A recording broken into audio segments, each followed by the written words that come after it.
Եկեղեցու հայրերից Ամբրոսիոսը մի առակ է պատմում, ասելով, որ մի հույն թագավոր կար, ով ցանկացավ իմանալ, թե որն է ավելի ծանր դրսևորում ունենում, արծաթասիրությունը մարդու մոտ, թե նախանձը, եւ երկու մարդիկ գտավ իր թագավորության մեջ, ովքեր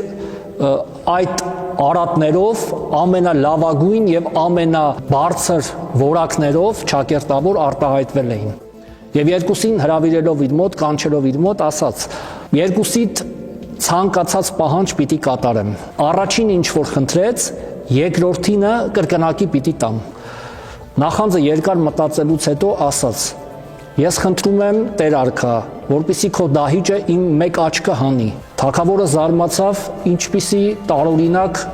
խնդրանք է, եւ հարցրեց. ինչի համար ես ուզում, որպեսզի աչքդ հանեն։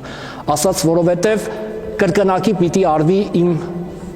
ընկերոջը։ Նահա նախանձը չկամության դրսևորումը երբևէ չի կարող դիմացինին, յուրայինին լավը ցանկանալ։